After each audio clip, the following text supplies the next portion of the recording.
Alors, on a une chance unique aujourd'hui à Eurosatory 2026, c'est d'avoir rencontré une grande équipe qui est en lien avec Mass Factory, une entreprise qui a développé un concept innovant de fabrication de pièces en injection plastique notamment, qui peut être déployé un peu partout sur les champs de bataille, notamment dans des usines mobiles, mais aussi dans des usines fixes. Alors, je vous présente les intervenants qu'on a rencontrés qui vont vous dévoiler tous les détails de cette production et entreprise innovante.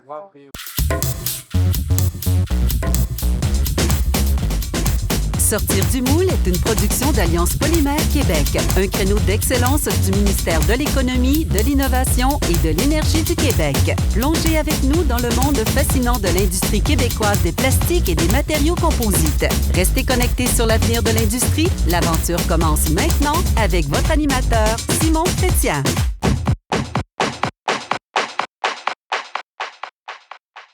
Je suis Cédric Jany, je suis le dirigeant de la société Mass Factory, qui est en fait une société qui fait de la production de masse de matériel militaire.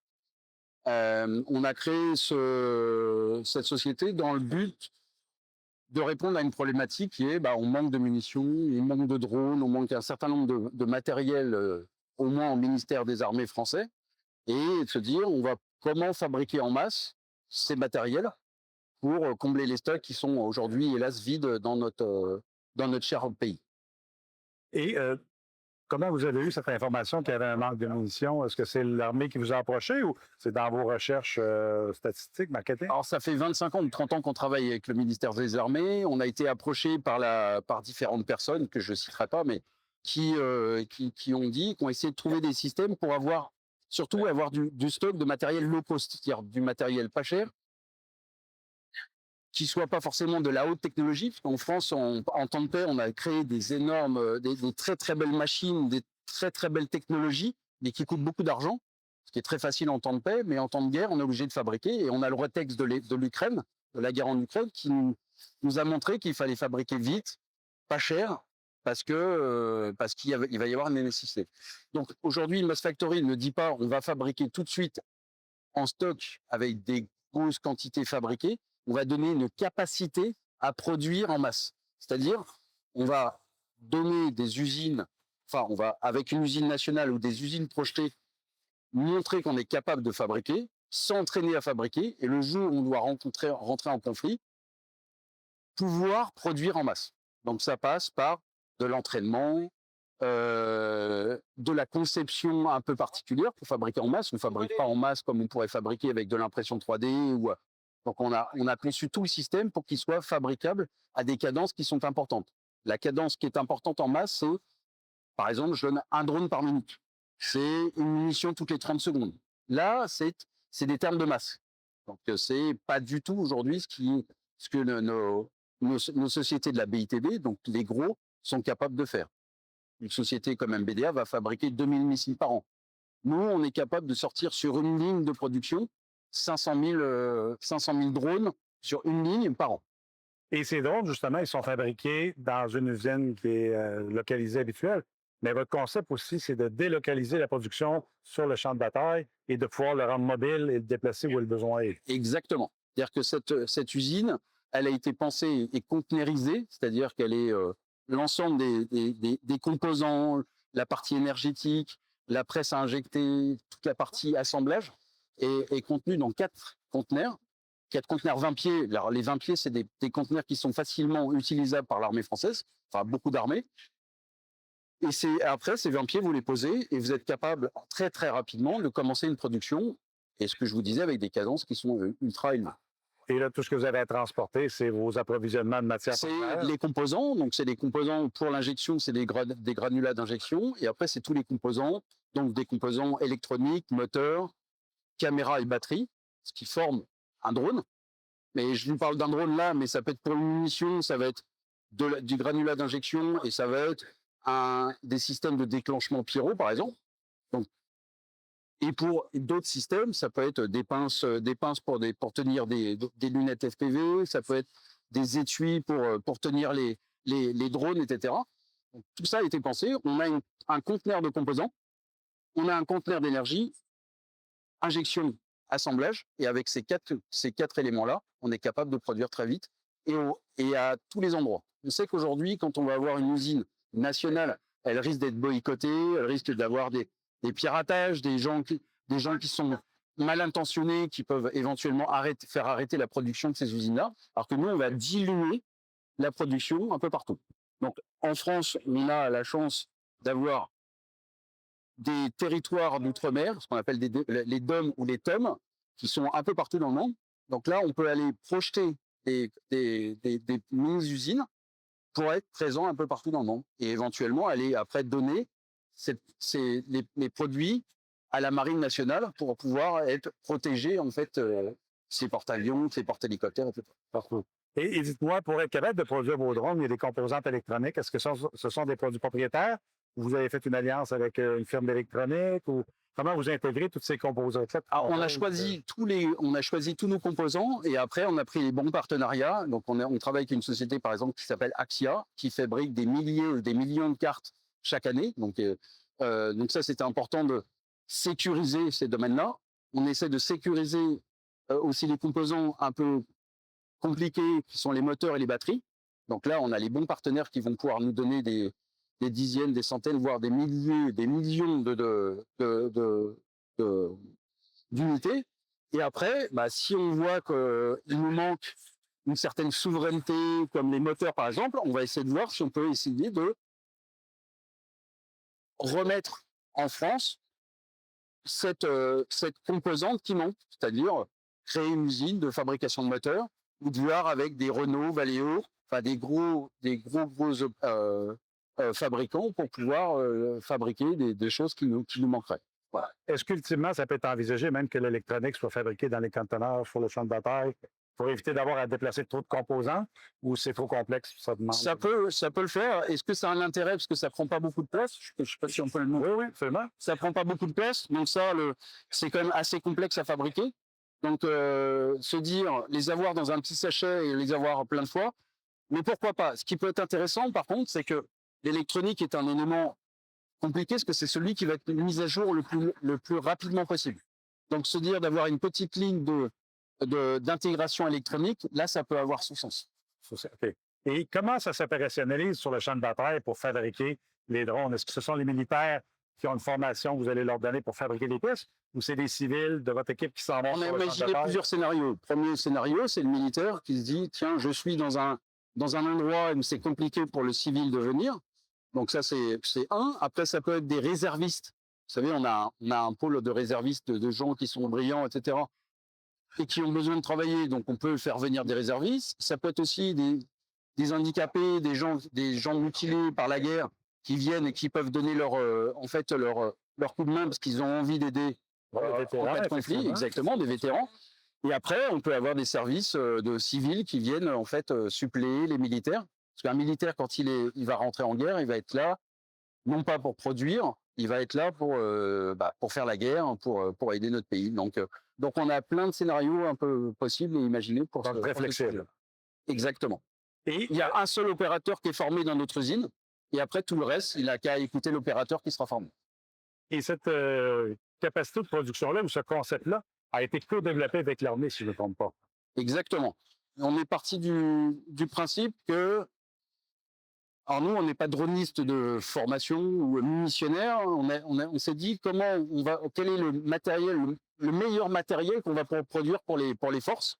Donc on a interrogé un régiment, plusieurs régiments. Il y a un régiment qui a voulu nous aider pour nous dire voilà quelle est l'électronique la meilleure, quel est le format le meilleur, etc. Donc on a commencé à tisser ce partenariat. Et je trouve ça vraiment intelligent parce que c'est eux, au final, qui vont produire pour eux-mêmes. Le général Barat a dit faire au lieu de faire. Ça, c'est une phrase qui est très importante. Donc, il faut absolument que les militaires fabriquent eux-mêmes. Donc, si c'est les matériels qu'ils ont fabriqués, enfin, qu'ils ont conçus eux-mêmes, ça prend tout son sens. Et dites-moi, dans un contexte où il y a le secret industriel, il y a le secret militaire, il y a toute la bureaucratie militaire, comment ça s'est passé, votre lien d'affaires, le développement de ce lien-là avec l'armée en tant qu'industriel? Comment vous avez trouvé ce passage-là de réussir à travailler? Alors, on se connaît. Moi, j'ai 30 ans d'existence dans le milieu militaire, donc je connais déjà beaucoup de... C'est ma connaissance du milieu. il faut savoir quelque chose aussi, c'est qu'en France, on a un principe, c'est que si c'est pas une expression de besoin qui vient du bas, c'est-à-dire des régiments, du militaire lui-même, vous aurez beau voir les plus beaux généraux, les plus beaux colonels, si l'expression de besoin ne vient pas du bas, ils achèteront jamais au niveau du commandement. Donc, on a fait l'effort d'aller présenter, que les gens s'intéressent au sujet. Et là, on a une chance incroyable, c'est que on a des militaires qui sont extrêmement intéressés par notre sujet, parce que c'est leur sujet à eux. Hein. Et on avance gentiment. Alors, nous sommes une société avec des secrets défense, donc on a des habilitations pour pouvoir discuter avec eux, savoir un peu ce qu'on peut imaginer. Et comment vous partagez la propriété intellectuelle? Est-ce qu'elle appartient à votre entreprise? Est-ce qu'elle appartient à l'armée? Parce que j'imagine que vous avez sécurisé ou protégé certaines choses dans votre concept parce que vous avez innové. En fait, nous, on protège les moules et après, eux, ils peuvent protéger, s'ils veulent, des développements qu'ils font. Alors, c'est souvent un éco-développement. Alors, pour l'instant, on ne sait pas trop poser le sujet. Si vraiment ils viennent avec leur sujet, on est là en tant que fournisseur industriel de production.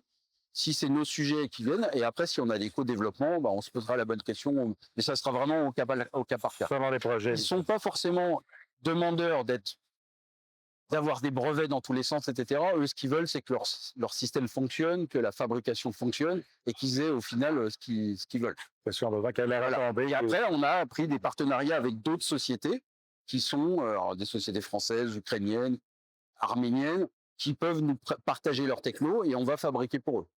On a une multitude de choix sur ces jeux-là. Ce qui est important encore un coup, c'est d'avoir le meilleur produit, le produire en masse, à des grosses quantités, avec des cadences incroyables. Et comment vous entrevoyez le futur avec les armées d'autres pays? On sait que la France aujourd'hui, on va demander en fait la validation de l'armée française pour nos sujets, mais on sait très bien qu'en fait l'export va être quelque chose d'important. Donc, allez voir différents pays, pourquoi pas le Canada, avec grand plaisir. On serait ravis de partager un peu tout notre savoir-faire. On a plein d'idées, on a plein de partenaires pour aller vendre à l'export. Le Canada, il nous manque des partenaires, mais je suis sûr qu'on pourra en trouver grâce à vous. On va les coordonner. Voilà. Et en fait, c'est des sujets qui touchent tous les pays. Donc, on n'aura pas de mal à être écouté dans différents pays. Alors, peut-être que les produits seront un peu adaptés aux pays sur lesquels on va rencontrer. Ils vont vouloir avoir leur souveraineté électronique, ils vont avoir leur forme, ils vont avoir leur gabarit, mais on est là pour les aider. Parce qu'encore un peu, nous, on est là pour donner notre connaissance sur la fabrication de masse, et ça passe par des bons mécaniciens, des bons électroniciens pour pouvoir répondre à cette problématique. Et merci beaucoup de votre temps et de votre présentation. Vraiment intéressant. Parfait. Merci beaucoup. Au revoir. Denis Bertagnolio, Mass Factory. Vous êtes le fabricant ou à l'origine des pièces qui sont fabriquées par Mass Factory, notamment les drones. Oui. Parlez-moi un peu des résines actuelles que vous utilisez et vers quelle résine vous vous dirigez.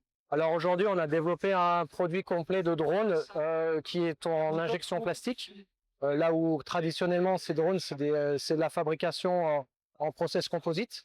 Nous, on l'a poussé vraiment en injection plastique pour le temps de cycle et la répétabilité, et puis la possibilité d'utiliser directement les pièces en sortie de presse, comme des pièces injectées. On est sur un polyamide de 20% chargé fibre de verre pour les problématiques de caractéristiques mécaniques. Donc on va migrer sur des résines un peu plus biosourcées, biodégradables. L'objet, c'est de réduire l'impact environnemental sans dégrader les caractéristiques techniques des matières. Est-ce que vous avez rencontré à l'autre dans vos travaux des complications de vouloir traverser vers des résines biosourcées et surtout compostables?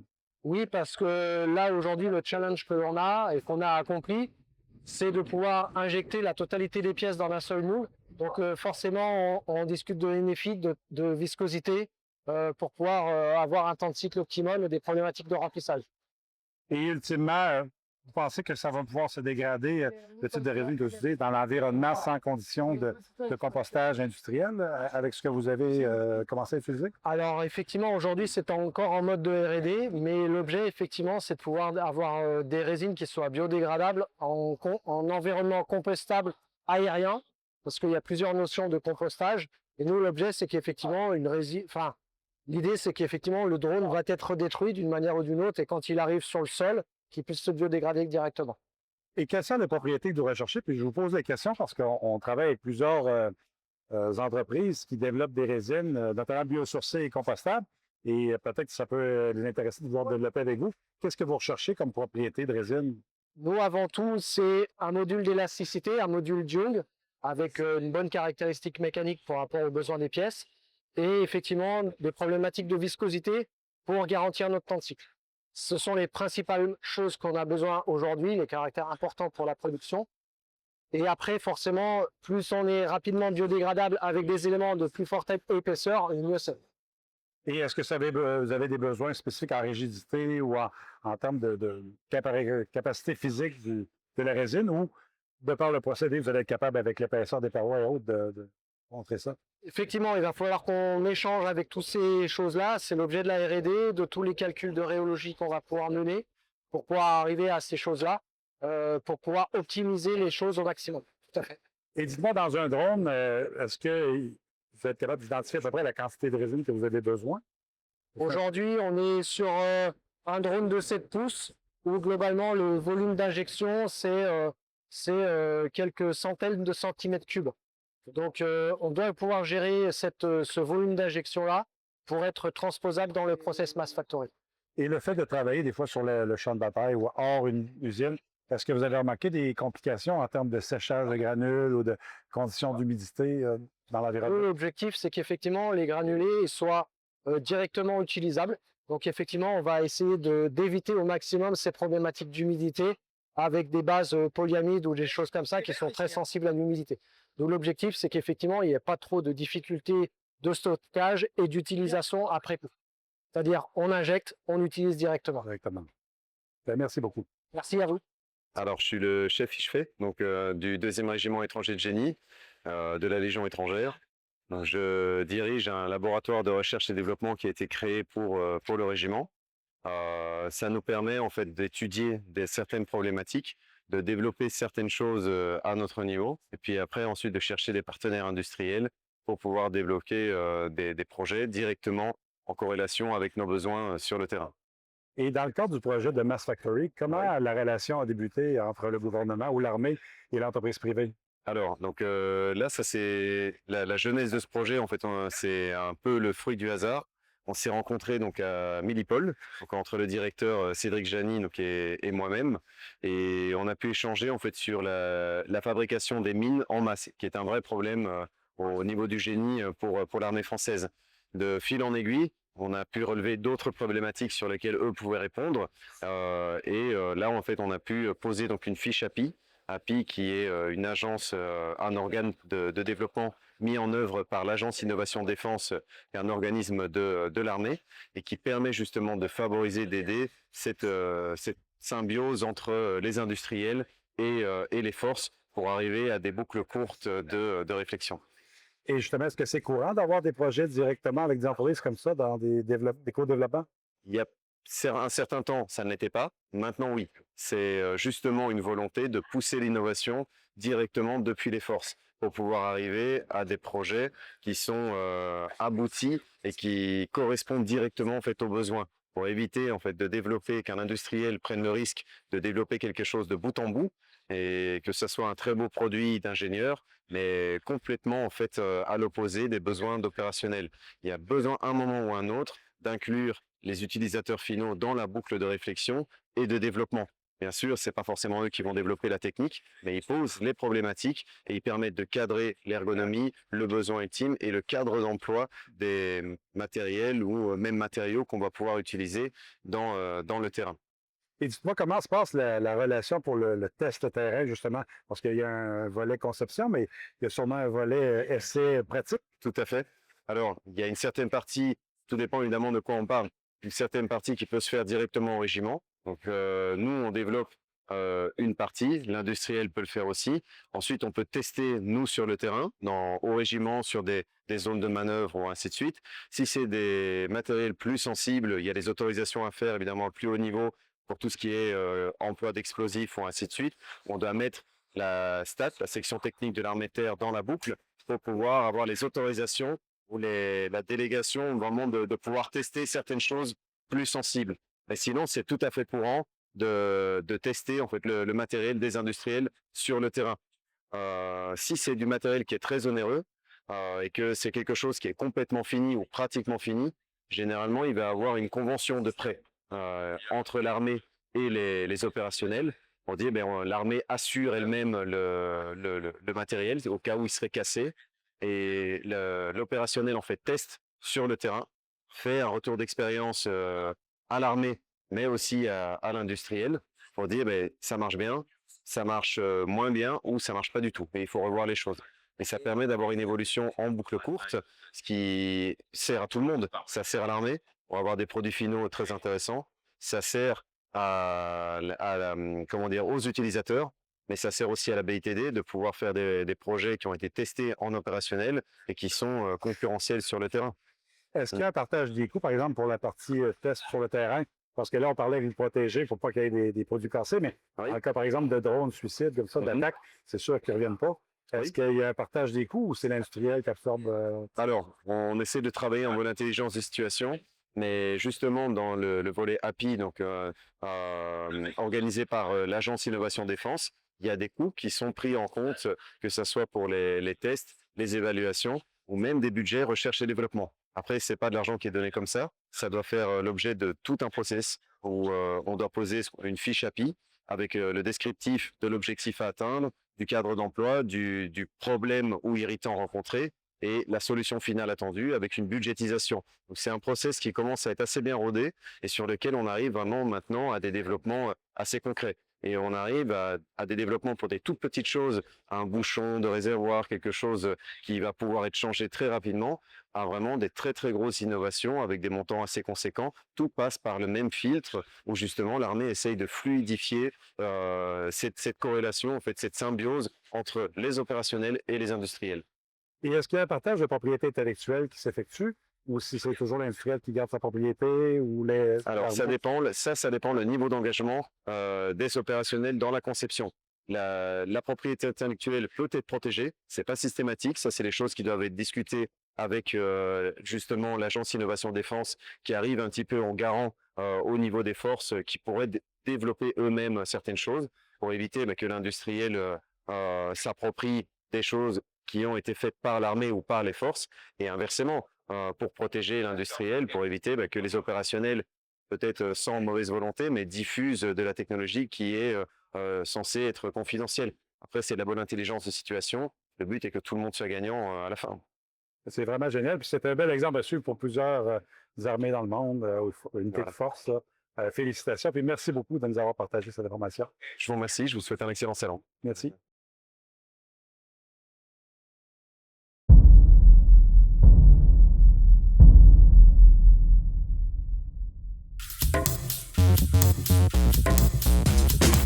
D'ici à notre prochain épisode, continuez à innover, à questionner et surtout à sortir du moule. Si vous avez aimé cet épisode, cliquez j'aime, parlez-en autour de vous, partagez-le à vos collègues et amis et surtout abonnez-vous à Sortir du moule sur votre plateforme préférée. Merci d'avoir été avec nous aujourd'hui. Je m'appelle Simon Chrétien, c'est toujours un plaisir de partager ce moment avec vous. À très bientôt sur Sortir du moule et pour ne rien manquer sur l'industrie des plastiques et des matériaux composés du Québec, visitez polymerquebec.com.